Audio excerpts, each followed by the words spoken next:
Hola, mucho gusto. Mi nombre es Diego Miguel Celis Mejía.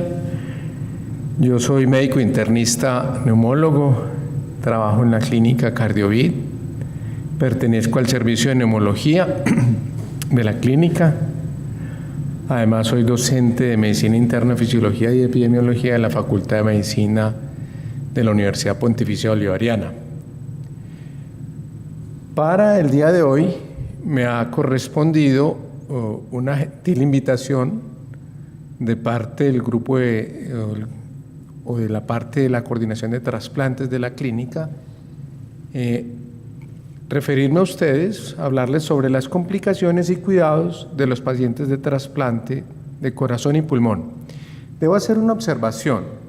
Cuando hablo de trasplantados de corazón y pulmón, porque hay una modalidad de trasplante que es corazón-pulmón, no vamos a hablar de trasplante corazón-pulmón, sino de pacientes que están trasplantados o de corazón o de pulmón, pero vamos a hacer una charla general que agrupa a todos los pacientes que en nuestra institución están en proceso o han recibido ya el trasplante, ya sea de corazón o sea de pulmón. En esta perspectiva, empecemos por las complicaciones, que es tal vez una de las consideraciones a tener más en mente.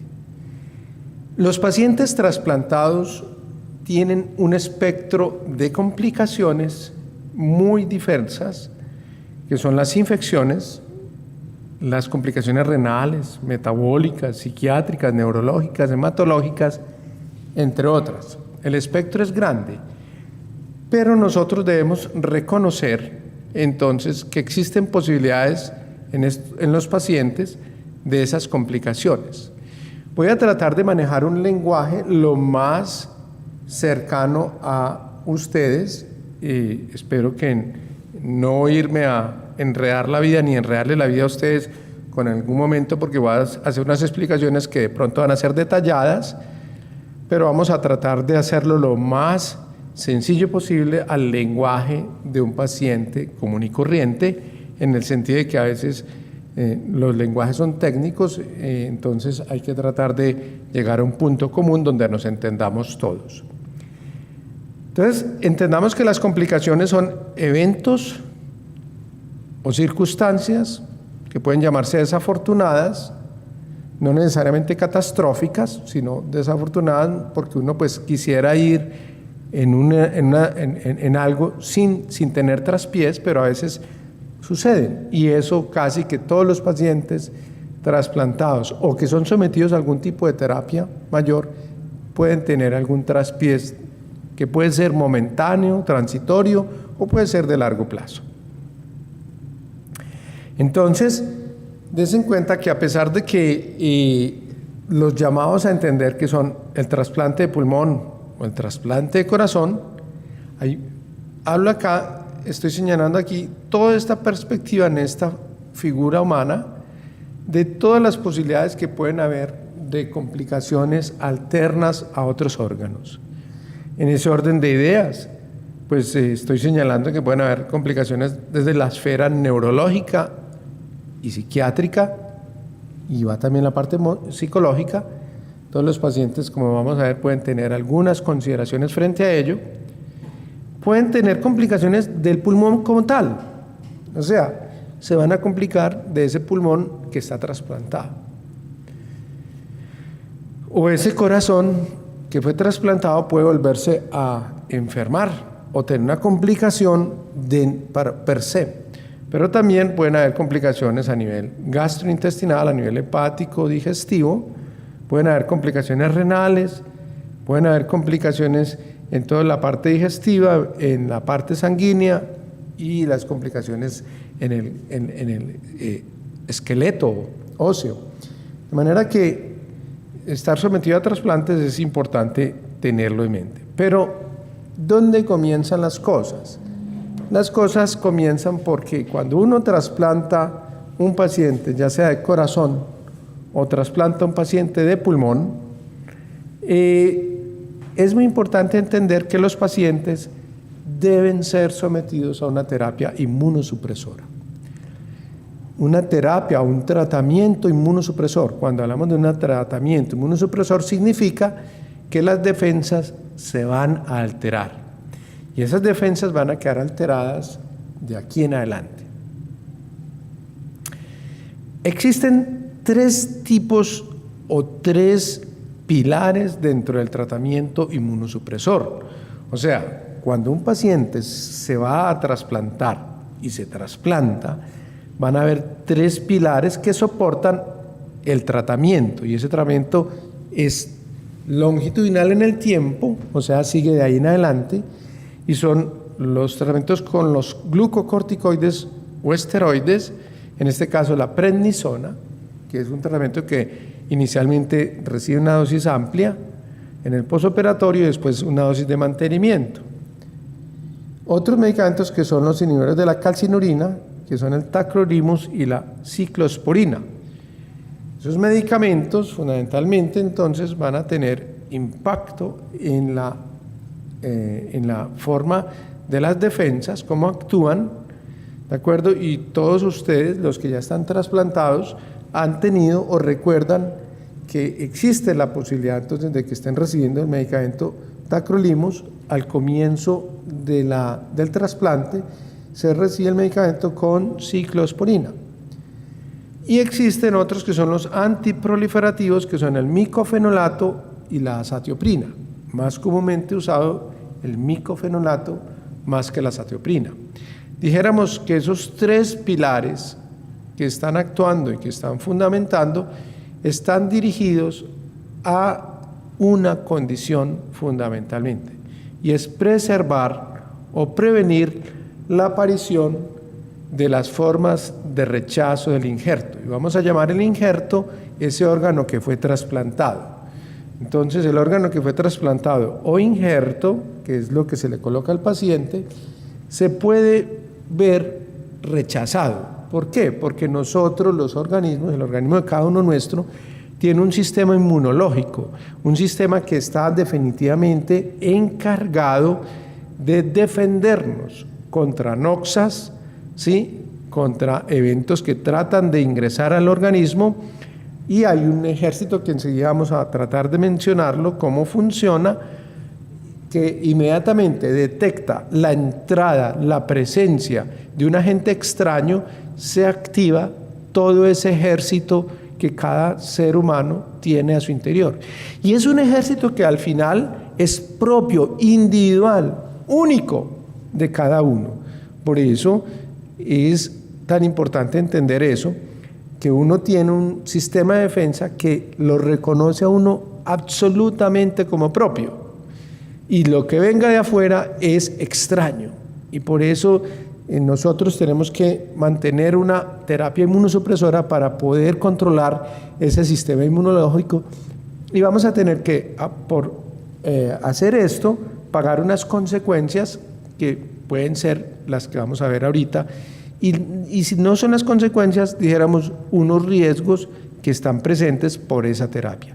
Si no se hace esa terapia inmunosupresora, entonces el paciente está expuesto a que el sistema inmunológico individual propio de cada ser humano empiece a reconocer ese injerto o ese órgano que fue trasplantado como ajeno, lo empieza a atacar y lo empieza a dañar. Pero ese ataque puede ser de 3 formas. Puede ser una forma hiperaguda, aguda o crónica. ¿Y a qué se refiere cada uno de ellos? Yo voy a decir que es una forma hiperaguda fundamentalmente cuando el rechazo aparece en minutos después de trasplantado. O sea que uno lo llevan a trasplantar, le ponen el órgano y apenas empieza a ver la circulación, inmediatamente, minutos después de instalado el órgano en el cuerpo del receptor, inmediatamente va a haber una generación de anticuerpos preexistentes debido a una incompatibilidad de grupo sanguíneo o presensibilización. Ojo con la palabra presensibilización. Presensibilización es que el paciente, ese receptor, está sensibilizado, está ya, las defensas están como preparadas, por llamarlo de alguna forma, para actuar sobre algo que ellos particularmente ya tienen información sobre ello. O sea, ya esas células habían recibido esa información. Dijéramos, habían, como en un ejército, había inteligencia que les había dicho, tal cosa va a suceder, o tal cosa viene, o tales personas van a venir. Entonces ya el sistema de inteligencia del ejército actúa y prepara su defensa para que no lo vayan a tomar. O sea, están sensibilizados de antemano. ¿Por qué en este caso en los seres humanos estamos hablando de eso? Porque las personas se han sensibilizado porque han recibido muchas transfusiones previas, ¿cierto? Entonces eso activa el complejo de histocompatibilidad mayor, que es lo que significa esta palabra MHC tipo 1. Entonces, ese sistema de histocompatibilidad que nosotros tenemos, que todos los seres humanos tienen, van a hacer inmediatamente que se alerten, que conozcan, que estén preparados frente a eso. Dijéramos que eso, en nuestro caso, para el ejército es ideal. Un ejército que tenga inteligencia y sepa que lo van a atacar de antes, pues está yendo en avanzada. Pero en nuestro caso, nosotros estamos tratando de involucrar algo de afuera, pues para nosotros no es lo mejor. O sea, que estar sensibilizado no es bueno. No es bueno, y eso es importante que lo entendamos. Entonces, el sistema inmunológico reconoce la incompatibilidad del grupo sanguíneo, o el sistema inmunológico reconoce esa presensibilización, y esto, por ejemplo, está sucediendo mucho ahorita en el mundo, que tenemos pacientes en una terapia ECMO, que ustedes tal vez han oído hablar, para otros es totalmente nuevo, es una terapia de soporte que se utiliza en el mundo actual cuando hay un fallo de corazón o un fallo pulmonar.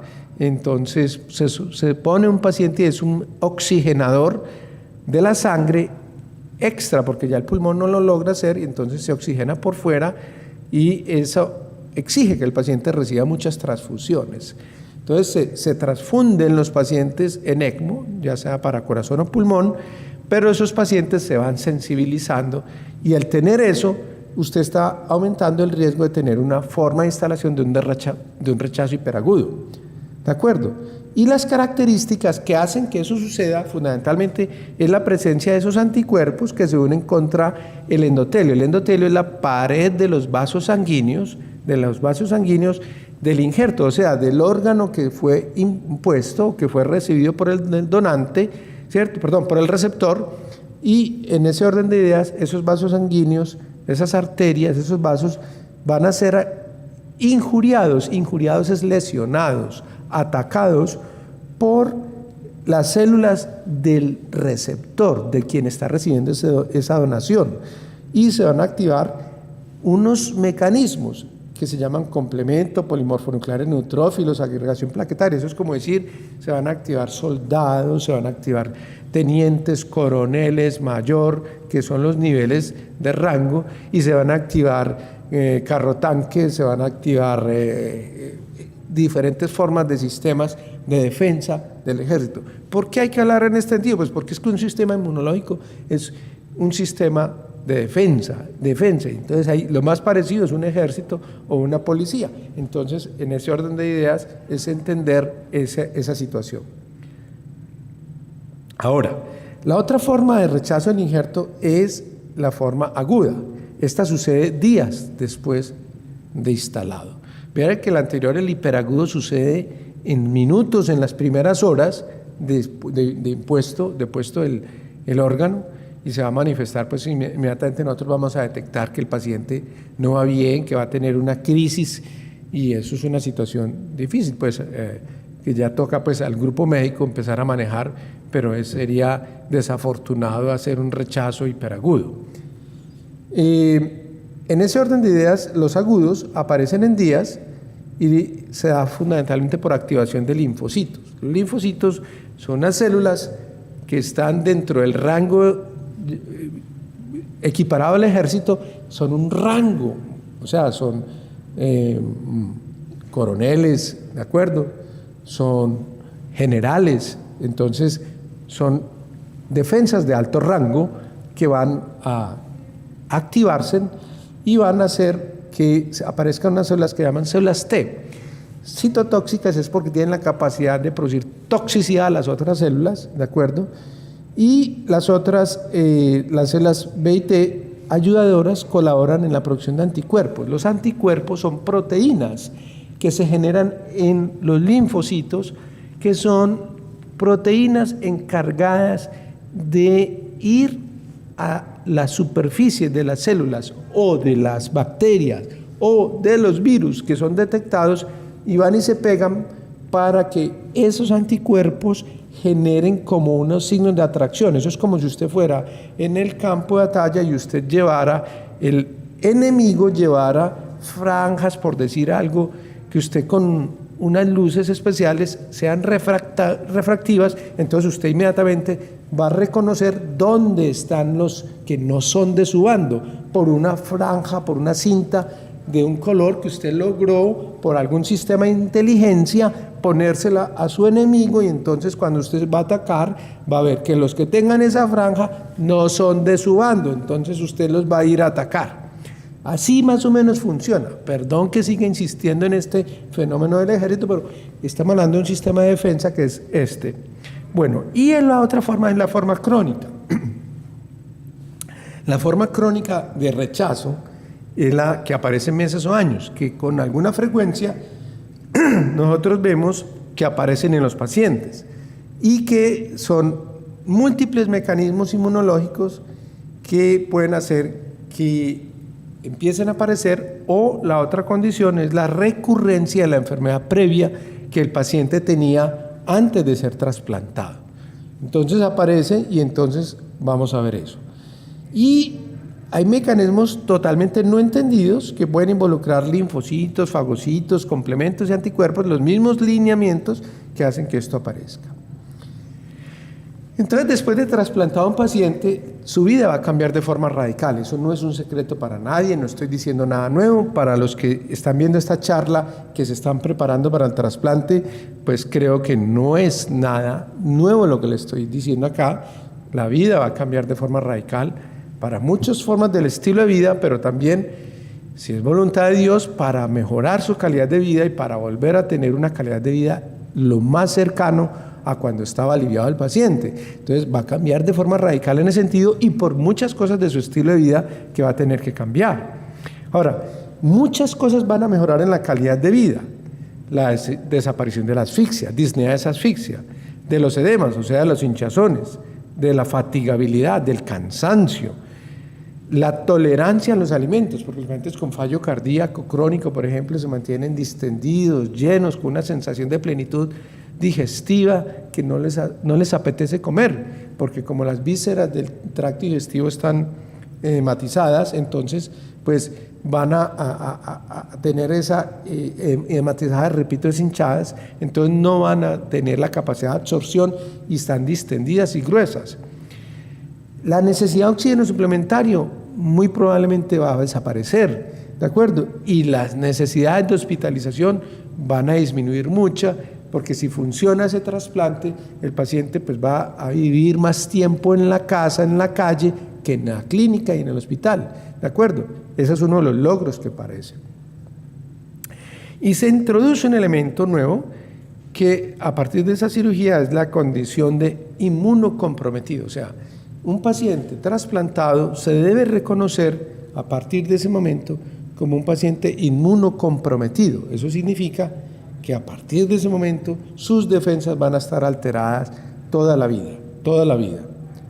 Y aquí les quiero mostrar fundamentalmente cuáles serían esas formas del ejército, cuando son soldados, cuando son mayores, cuando son capitán, cuando son teniente. Entonces así hay un rango de células en el sistema inmunológico que tienen mayor relevancia o que tienen mayor capacidad de actuar o que tienen una capacidad de comandar otras células. Y nosotros tenemos lo que se llaman linfocitos pequeños, macrófagos, células plasmocitarias, células mastocitos y los polimorfos nucleares. Estas células que están viendo ahí, pues se las quiero contar porque son las células que están en el sistema inmunológico. Y estas células que están acá, los polimorfonucleares neutrófilos, son las primeras líneas de defensa. Esas son las primeras que van a ir allí. Y entonces van a ir y fagocitan. Fagocitar es comer. Las células comen. Entonces van a comer, van a fagocitar esas estructuras que están llegando y que él las reconoce como ajenas y van a tratar de ser fagocitadas. Existen otras células que también tienen la capacidad de fagocitar, de comer esas estructuras ajenas que están llegando, llámese bacterias, llámese alergenos, llámese algún elemento extraño que puede el organismo inclusive reconocerlo. Lo propio se puede volver extraño, que son las enfermedades autoinmunes. Entonces aparecen estas células y se activan. Y estas células son un poquito más inteligentes en el sentido de que tienen mejor preparación, fagocitan, comen. Recuerden, el término fagocitar es comer en la célula. Entonces hacen eso y van a presentar esa información a estas células que son los linfocitos y estos que son las células plasmáticas, que es una transformación de los linfocitos B.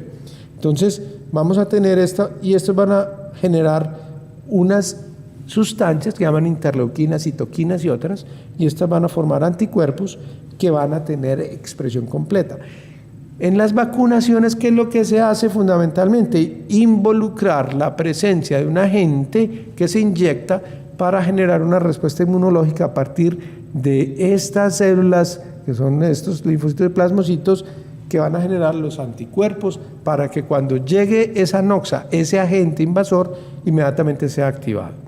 Y aquí tenemos lo que fundamentalmente ocurre, y es cómo estas células van a tener diferencias. Aquí estamos viendo, llega algo y aquí tenemos esa célula target, célula objetivo, que va a recibir la información y la va a ir a presentar a todas estas series de células para generar todos los anticuerpos, el complemento y otros elementos. Es como decir, yo voy a darle a un soldado un fusil, le voy a dar armas, le voy a dar un cuchillo, le voy a dar agua, le voy a dar una cantidad de cosas para que esté preparado para la defensa, ¿de acuerdo? Entonces las células van a tener toda esta cantidad de sustancias y elementos para defenderse y aumentar el ataque o regular el ataque también, porque es importante decir que debe haber una regulación del ataque.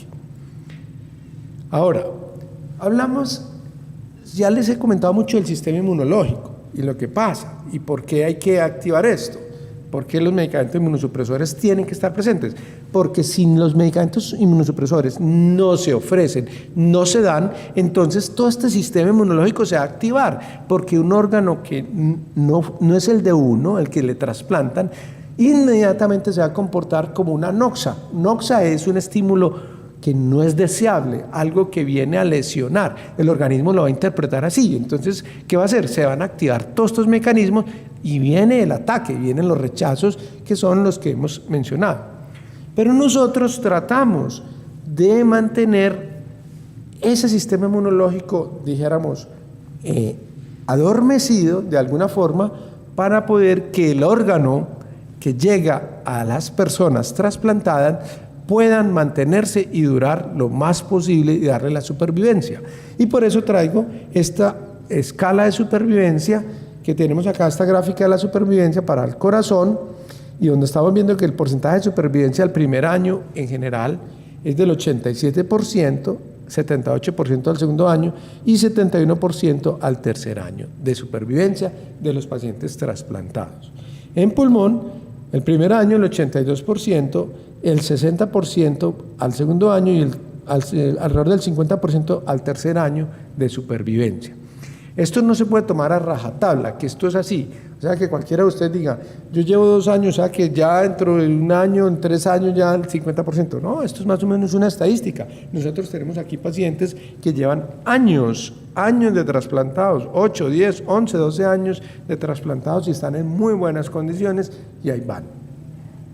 Ahora, también hay trasplantes de riñón, que tal vez son los que a veces tienen más éxito. Al primer año el 95% están vivos. El segundo año fundamentalmente están entre 78 y 85% y al tercer año fundamentalmente 67 y 80% están vivos. Y así los de páncreas, que estamos viendo también, los de riñón y páncreas, los de hígado y los de intestino. Entonces estamos viendo esa supervivencia. Nosotros fundamentalmente estamos hablando de trasplante de corazón y pulmón.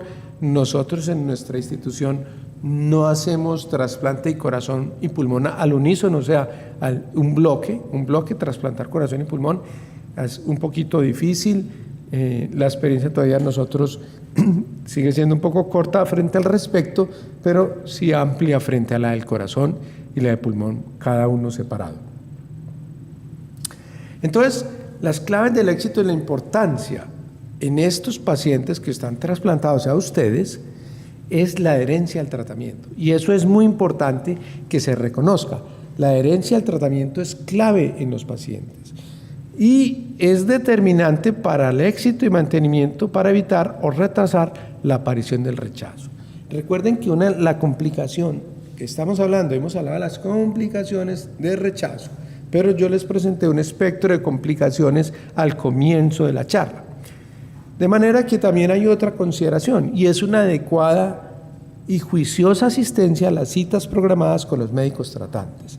Eso no se puede perder, el contacto con los médicos tratantes y el grupo de trasplantes, que están las enfermeras, el grupo de psicología, el grupo de trabajo social, el grupo de nutrición y así todos los que componen este grupo de trasplante hacen parte de velar por el mantenimiento y el éxito de ese trasplante y por el bienestar del paciente y de su familia, dentro de lo que está al alcance del grupo para que el paciente esté lo mejor atendido y en la mejor condición posible. Ahora, dése en cuenta que es muy importante mantener una comunicación fluida y permanente y hoy por hoy pues si hay algo que hay son las comunicaciones, el correo electrónico, el WhatsApp, el teléfono fijo, no haya desaparecido la carta, no haya desaparecido una cantidad de condiciones que pueden ser muy visibles a la hora del té para mantener esta fluidez y mantener esa adherencia al tratamiento. ¿Y cuál es el objetivo? Mantener que el paciente aprenda la importancia del autocuidado. O sea, nosotros en el objetivo de esta charla es la educación de los pacientes y las familias de los pacientes trasplantados para poder mejorar el autocuidado. Los pacientes trasplantados deben aprender un autocuidado.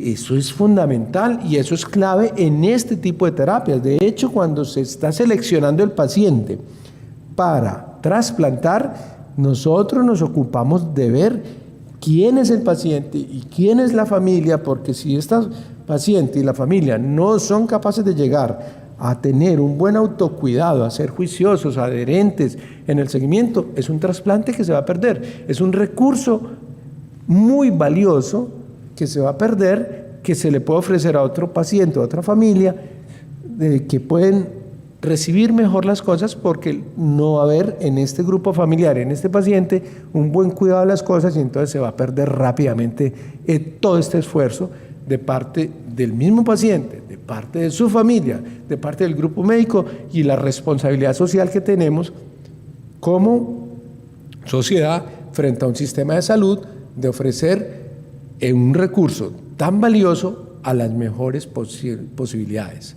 Ahora, es muy importante entender que esto es un proceso dinámico que confluyen a mejorar las condiciones médicas del paciente, de enfermería, de psicología, del apoyo social, de la parte cultural, porque nosotros nos tenemos que también ocupar de dónde proviene el paciente, cuál es el espectro cultural y su idiosincrasia y cómo mejoramos todas estas experiencias para un aprendizaje adecuado. Y en eso nosotros también debemos tener en cuenta que para evitar esas complicaciones hay unas profilaxis. Profilaxis es prevención y de las infecciones. Y nosotros tenemos que mirar que los pacientes reciban los antifúngicos, que son medicamentos contra hongos, antivirales, como su nombre lo dice, para los virus, y profilaxis para toxoplasmosis y otra enfermedad que es P. gyrovecii, entre otras, y otras listeria y otras condiciones. De manera que Esas profilaxis o prevenciones de infecciones comienzan desde que se está estudiando el paciente antes de trasplantar, para nosotros detectar, como ustedes lo recuerdan, los que ya son trasplantados y los que se están en este momento preparando para el trasplante, que hay que estudiar para hepatitis C, para hepatitis B, para Epstein-Barr, para VIH, y conocer fundamentalmente en qué estamos. ¿De acuerdo? En este caso, en esta diapositiva, lo que les voy a mostrar es esos medicamentos que ustedes conocen. Y aquí están fundamentalmente los medicamentos que utilizamos, que son la ciclosporina, el tacrolimus, el sirolimus y el everolimus. Estos medicamentos que estoy aquí, el sirolimus y el everolimus, no son de elección, sino que son medicamentos que son alternos al tacrolimus, por lo que vamos a mencionar enseguida, el micofenolato, la azatioprina y los esteroides. Ahí están los nombres comerciales de cada medicamento, y recordar que la ciclosporina es un medicamento con que inicialmente, cuando en el recién trasplantado, empezamos con ciclosporina. Se administra 2 veces al día. Estas cosas tal vez no son así, algunos detalles son importantes, y se ingiere 1 hora antes de los alimentos para los que lo reciben, y requieren mediciones séricas. Séricas es en sangre del medicamento. Y vamos a encontrar también otro detalle muy importante, que van los efectos secundarios: el elevamiento del colesterol, la diabetes, la hipertensión, la toxicidad renal, el crecimiento de las encías y de vello. El tacrolimus, que es muy importante también, hay que hacerle mediciones séricas. Es un medicamento que se administra, puede ser 1 vez al día o 2 veces al día, ¿de acuerdo? Se administra 1 hora antes de las comidas, no mezclar con cítricos, es muy importante, y puede dar con frecuencia temblor. El tacrolimus da con alta frecuencia temblor como efecto secundario, puede dar diabetes, hipertensión, y muy importante, puede producir toxicidad renal, eso es decir, que eleva la creatinina. Por eso en los controles nosotros vamos siguiendo esto. Estos medicamentos, que son el sirolimus y el everolimus, no producen toxicidad renal. Entonces, cuando el tacrolimus está provocando ese problema, nosotros los cambiamos a este medicamento con una circunstancia. Siendo medicamentos buenos, tenemos problemas porque esos medicamentos pueden producir toxicidad a nivel pulmonar, ¿de acuerdo? Y entonces eso es importante tenerlo en mente, que pueden producir esa toxicidad. Y pueden producir anemia, descenso de los glóbulos blancos, y un detalle muy importante es el retraso en la cicatrización de los tejidos o de las heridas. Por eso en los pacientes que están con estos medicamentos, cuando van a cirugías, nosotros tenemos que ser muy cuidadosos, porque puede que la cicatrización se altere por estos medicamentos. Ahora tenemos el micofenolato, que es muy común también, se administra 2 veces al día, y en general no tiene una toxicidad renal. El impacto que tiene el micofenolato es producir anemia, descenso en los glóbulos blancos, particularmente en los linfocitos, puede producir diarreas y molestias abdominales. La azatioprina es una alternativa, pero es un medicamento que se puede utilizar, pero ha caído más en desuso porque tiene mucho menor potencia que todos estos otros medicamentos, y entonces no está ahí claro. Y la prednisona pues se utiliza inicialmente a dosis amplias, y en el tiempo se va utilizando a dosis menores, y los efectos secundarios son la hinchazón, el aumento de la fragilidad en la piel, o sea, los pacientes que toman prednisona se les vuelve la piel un poquito más frágil, y aparecen con morados y otras condiciones. Puede haber diabetes, aumento de la presión arterial, y una cosa que se llama el Cushing, que es que se ponen cachetones, ¿de acuerdo? Y que pueden hacer un poquito de panza. Muy bien. Hablando de las complicaciones en forma particular, tenemos las complicaciones de origen infeccioso. Y en este orden de ideas pueden ser derivados del donante y derivados del receptor. Y vamos a ver que existen unas que son iniciales, nosocomiales. Nosocomiales es dentro de la institución, dentro del hospital, ¿de acuerdo? Por las técnicas que se utilizan, el donante-receptor, otras que son por activación ya en el tiempo, un poco más adelante. Estas son iniciales de las primeras semanas, estas en los siguientes meses, y estas ya en los años siguientes, que son las activaciones de infecciones latentes, recaídas o infecciones oportunistas, y las adquiridas en comunidad.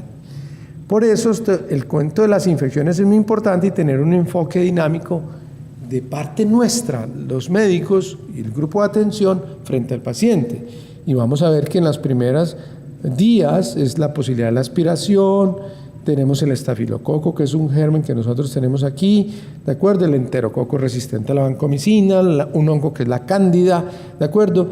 Las infecciones por las líneas venosas que tienen los pacientes, la infección de la herida quirúrgica, fugas o daños en las anastomosis, la presencia de aspergillus. Cuando va corriendo ya el tiempo, meses, entonces van apareciendo otras posibilidades como son la micobacteria tuberculosa, o sea, la tuberculosis, el herpes, el virus de la hepatitis B si no está controlado, ¿de acuerdo? La meningitis, la listeria, la nocardia, la toxoplasmosis, que pueden ser condiciones que pueden llegar, ¿de acuerdo? La influenza, adenovirus, el becavirus, que pueden llegar. Y tardíamente son otras condiciones que son la aspergilosis, la nocardia, Rhodococcus, el citomegalovirus, y ahora tan de moda, pues el SARS, que no deja de ser una complicación en cualquier momento de las etapas del post-trasplante de los pacientes.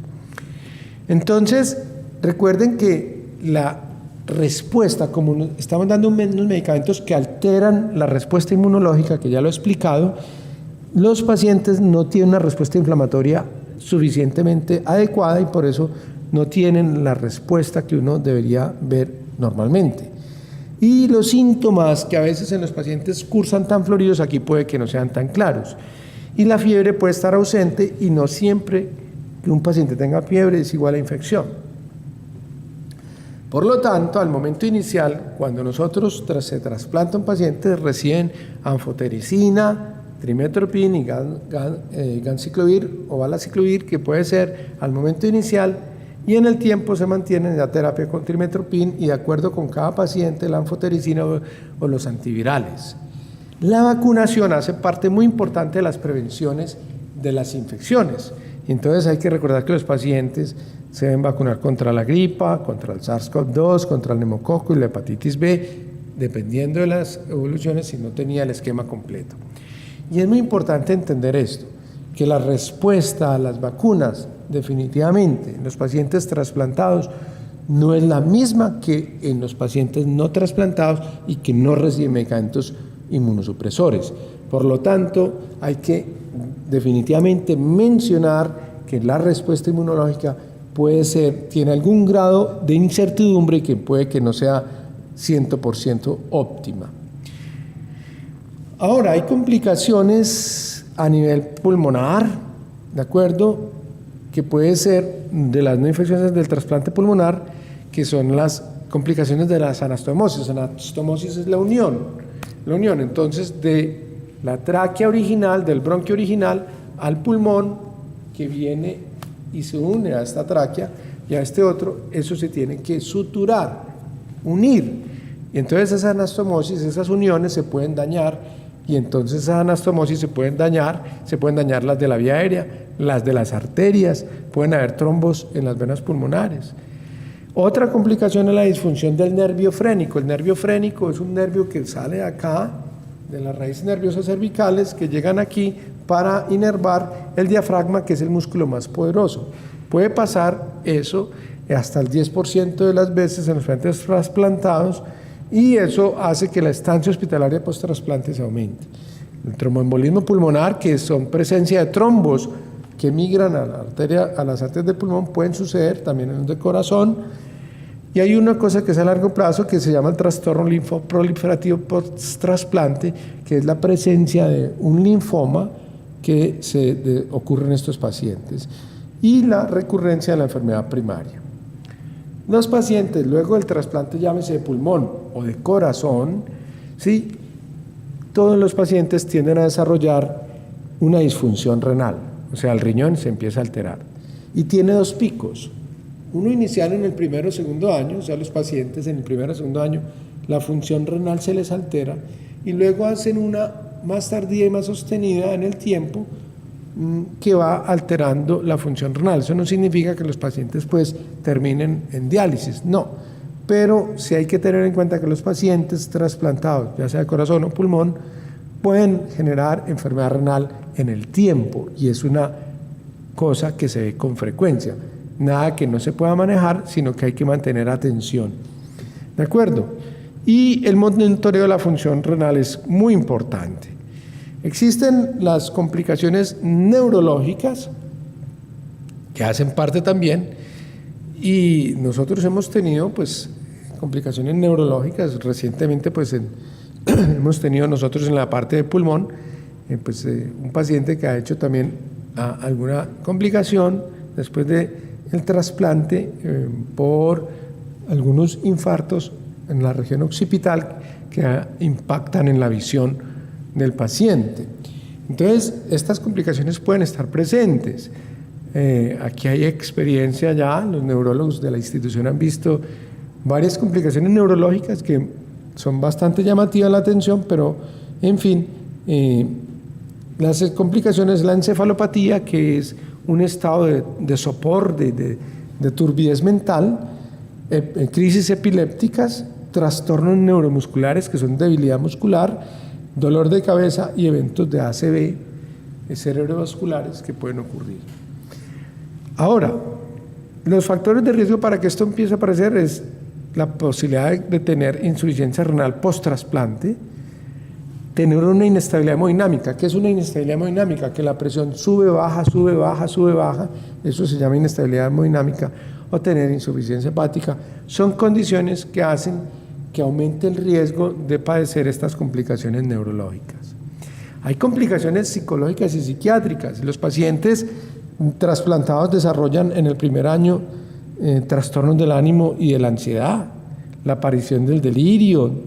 El delirio es un estado de confusión mental, ¿de acuerdo? Los trastornos del ánimo y la depresión. En ese orden de ideas, los pacientes que se deprimen, pues eso es fuerte porque estos pacientes con frecuencia abandonan el tratamiento, y cuando se abandonan los tratamientos, la posibilidad de rechazo se aumenta. Los trastornos de ansiedad y estrés, ¿cierto?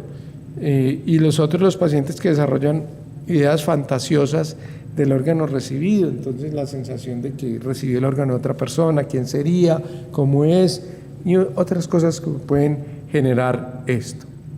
Ya terminadas estas ideas de las complicaciones que les he mencionado, vamos a hablar de unas recomendaciones generales, que son las higiénicas. No está por demás recordar que hay medidas generales en los pacientes trasplantados. El aseo diario es fundamental, eso no se puede perder. Suena verdad de perogrullo, pero hay que mantenerlo.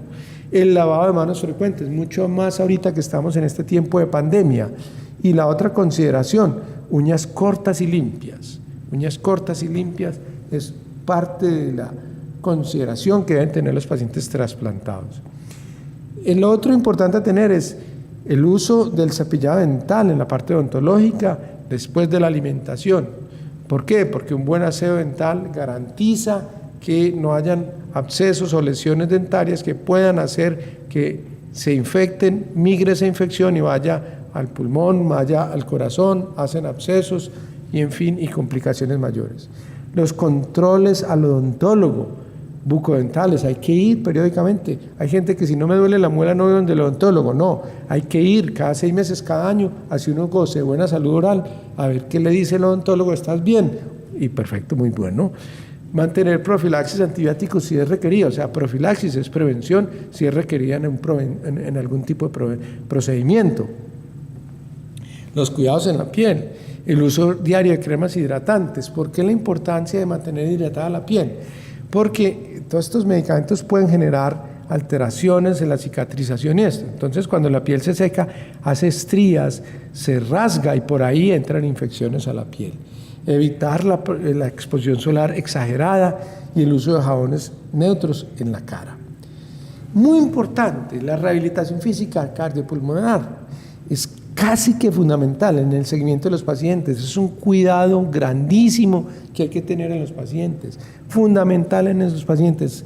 Definitivamente son una terapia que impactan notablemente, positivamente los pacientes trasplantados. Todos recuerdan, los que se han trasplantado, todo lo que se avanza con la terapia física y rehabilitación cardiopulmonar. Eso es muy importante. Y ningún paciente trasplantado en lo posible debe estar por fuera de estos programas. Ningún paciente debe estar en esto.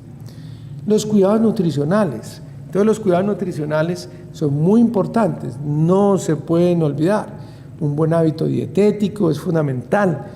El estilo de vida del paciente trasplantado, debe haber actividad física, los cuidados, no abusar con los azúcares refinados para no ganar de peso desordenadamente, evitar el uso del alcohol, del cigarrillo y otras formas de droga como bazuco, cocaína, marihuana, toda esta cantidad de cosas que, a pesar de que esta es una sociedad que cada vez es más permisiva frente a esto, uno no puede ir a programar a decir que se puede hacer liberal esto. No, señor, mantener muy claro que estas condiciones no deben estar presentes en un paciente trasplantado. Alimentos ricos en fibra para poder mantener una buena digestión. Poder tener claro que cuando el paciente va a viajar, debe informar a su grupo de trasplante que va a viajar, a dónde va a viajar, para que le den las recomendaciones mejores, mucho más ahorita en casos de pandemia, a qué sitios voy a ir, a qué zonas endémicas, voy a ir a zonas endémicas de malaria, voy a ir a donde los recursos higiénicos son malos, porque me encanta la aventura. Bueno, entonces usted se va a ir por allá, o donde voy a ir en la selva, o voy a estar en el monte abierto, entonces voy a estar expuestos a agua cruda. Tenga claridad que esas cosas debe pedir la opinión del grupo, del médico tratante y de todo el soporte del grupo de trasplante, a ver si es prudente viajar a esos sitios un paciente trasplantado, ¿de acuerdo? Porque eso puede pasar. Ya para terminar, les voy a hablar de lo más reciente, que tal vez es también otro cuidado, que es la vacunación para COVID, porque existe ese tabú de no vacunarse. En general, se sabe que la respuesta inmunológica de los pacientes trasplantados a las vacunas está alterada. No obstante, a pesar de conocer ese dato, la posibilidad de vacunarse debe estar presente. Yo no puedo decirles aquí en forma oficial con qué vacunas se deben hacer, probablemente individualmente consúltela a su médico con qué vacuna se recomienda. Usualmente es mejor no poner estas de virus atenuados. No lo estoy diciendo que sea oficial, pero hay que tener cuidado con esto, ¿de acuerdo? Tal vez estas de ácidos nucleicos puede ser interesante, es una consideración bien importante a tener, pero es una recomendación activa muy importante para el cuidado de los pacientes en la actualidad como algo nuevo, la vacunación contra COVID. Yo creo que con estas notas o esto que les he presentado, he dado un recorrido de las posibles formas de complicaciones y cuidados generales que deben tener los pacientes trasplantados. Estoy atento a cualquier inquietud, con mucho gusto. A todos los deseo que sigan disfrutando de su trasplante, que Dios los bendiga, que puedan seguir disfrutando de una buena calidad de vida, que sus familias puedan seguirlos disfrutando. Y un cordial saludo y hasta otra oportunidad. Muchas gracias.